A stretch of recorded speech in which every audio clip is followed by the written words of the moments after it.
Yo, what's up guys, my name is Kevin aka PhoenixGamer and welcome to a brand new video on the channel. Well, in today's video, I'll be covering up basically the new event which is called the Final Assault event, which just dropped like a week after the Shell Shock event ended. Like, that's pretty amazing, just, you know, by seeing the progress Dirty Bomb is making. I just love it at this point. Like, Dirty Bomb, just... why? Where were you in 2016? Where the fuck were you? But anyways, we are here to talk about, you know, the whole update we just dropped. The main highlight of this update is the end of execution mode. So if you go to your games right now, you would probably not see execution anymore. I'm not really sure about that. Do they have execution till the 22nd of August or it's already over? I'm not really sure. So if it's there, so it's just the last few days for execution. So if you want to play execution, go ahead, play it, and yeah, enjoy it. But it's ending. Execution is coming to an end, and in my opinion, I think it's really good that they're putting an end to execution, because as Shu said, there are only 5% of the whole player base playing execution, and those 5% players, like, most of them are playing execution just because of the daily bonuses which they're gonna get from it. People hardly play execution, or I hardly see anyone playing execution in Dirty Bomb. Me personally, I don't play execution. I rarely play execution. It's been like a long time since I last played execution. I think I last played when Gallery was released just to check out the new map, and yeah, I got bored as well. So that was the thing. Execution is being being put down for good, so that the devs can focus on the heart of the game, which is stopwatch and objective, and they can put out more updates and more stuff into the game faster. And one more thing, in the dev video today, they gave us a sneak peek that we're gonna have a major update in 2 weeks. Like, just thinking about this, it's pretty insane the way Dirty Bomb is coming up with updates right now. Now thinking about it, I have like a really strong feeling that Nexon was responsible for, like, you know, 2016, like the downfall of Dirty Bomb. They pretty much fucked up Dirty Bomb in my opinion, because the moment Nexon leaves, everything, you know, starts to get back up, and, like, you know, Dirty Bomb is back to where it's supposed to be, just that it has to increase the player base. Well, we have like a few equipment cases as well, which is called the Final Assault equipment case, in which you have 2% chance to get a special event card. If you don't know what this event card is, I could not get my hands on one is for the first edition ones. The first edition released in the Containment War update. It was when Stoker was released, and also they introduced the execution mode, game mode in the game. It was Containment War update.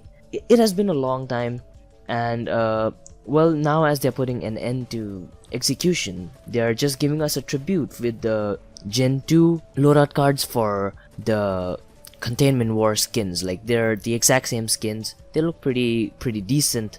I wouldn't say they look really good. I prefer Rank Season 3 over this one because both of them are blended in yellow and black, but nonetheless, it's like, you know, free stuff. You can have, like, you know, 2% chance to get the event skin from the equipment case. So yep, go ahead, play the game, buy equipment cases, and yeah.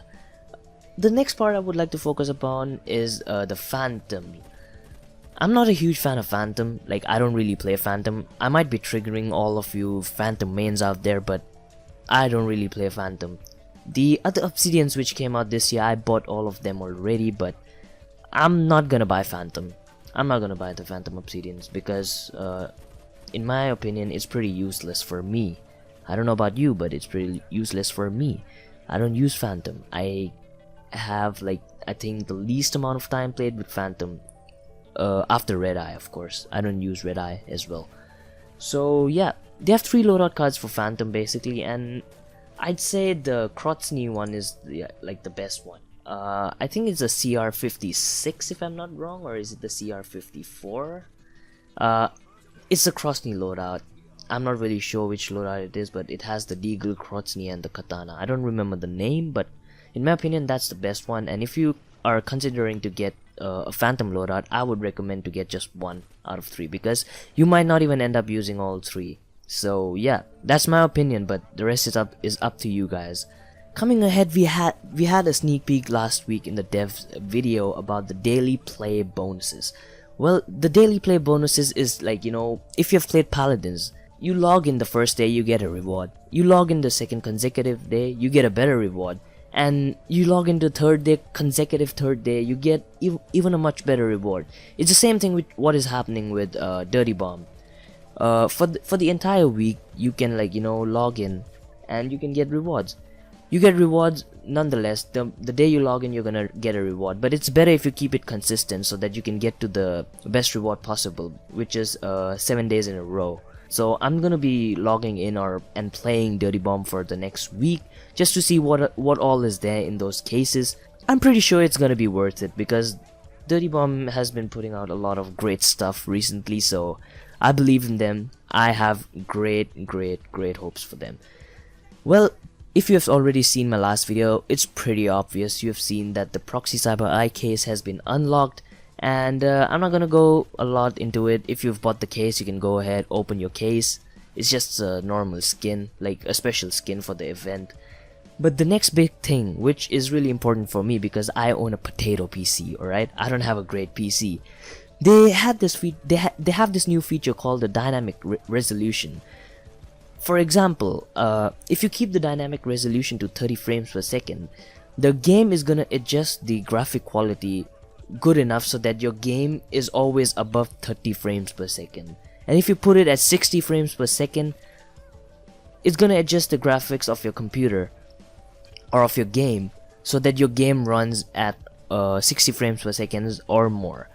I think it's really good because many people were having frame drops like a lot, like especially me while I'm recording a gameplay. I have to put my settings like to really low settings so that I can record a smooth gameplay, and sometimes it does not even turn out to be smooth. Well, I got to compensate the quality of the video with like my gameplay, because if I don't have a good gameplay in the background, it's gonna be a bit boring. So in order to get a good gameplay, I need to have consistent frame rates, and my potato PC apparently does not allow. But the introduction of dynamic resolution, damn, like I've been waiting for this thing like forever now. Now I don't have to play 4x3 stretch while I'm playing ranked and recording, if you know what I'm saying. Apart from dynamic resolutions, they have got like a few merc balances.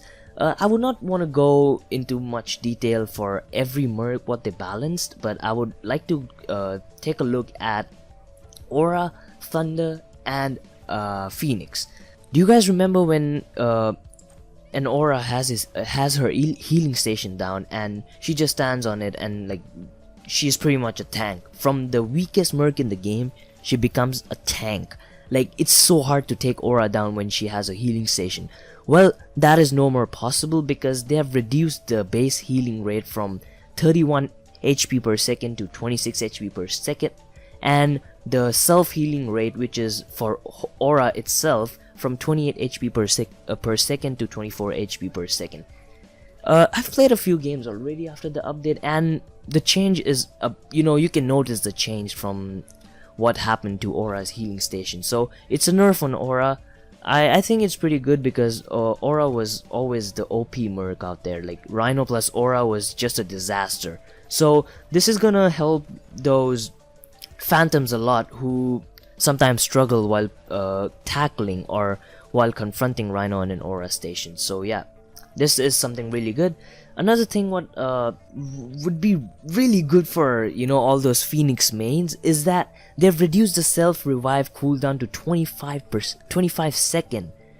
It used to be 60 seconds, now it's 25 seconds. That's like huge change. That's a big change. So Phoenix would be there self-reviving himself like a lot often, and you don't have to wait for another medic to revive you. Well, the third merc what got nerfed was Thunder. Yep, Thunder. I think this is the fourth time they're nerfing Thunder. This time they reduced the HP of Thunder to 160. Earlier it used to be 170, and back in the day I still remember he used to be 200 or 220 if I'm not mistaken. I play with Thunder a lot in rank, but I think I have to maybe go on to Stoker because they buff Stoker's Molotov grenade by 10%. Like it deals 10% more damage. His Molotov deals 10% more damage. And talking about Stoker, the ammo station for Stoker and Kira they reduced the cooldown from 25 seconds to 15 seconds, which is really good, especially on maps like Train Yard, when you really need those ammo stations around you. And when someone takes down your ammo station, you don't have to wait 25 seconds more. You just have to wait 15 seconds, and most of the time it's gonna be ready for you, because 10 seconds it's really big. Like, in my opinion, 10 seconds it's a lot.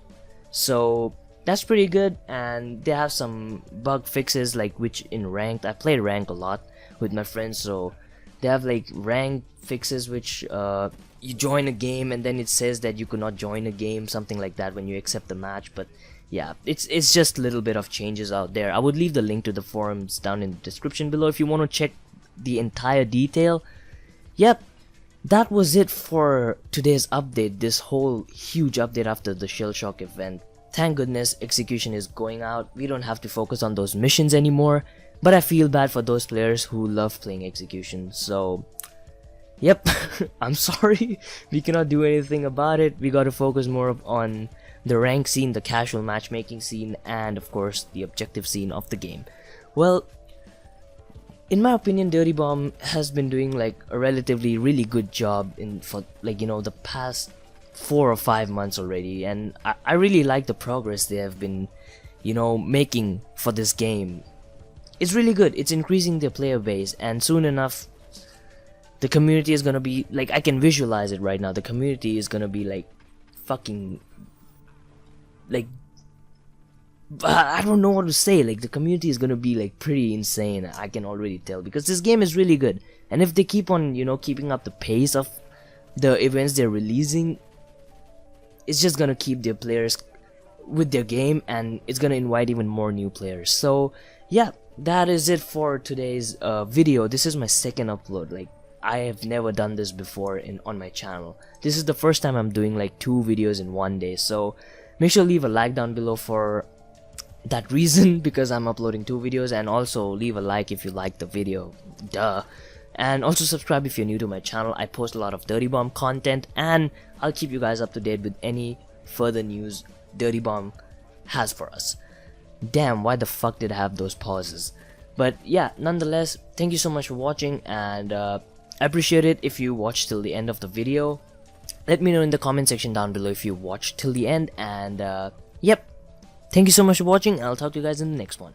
Peace.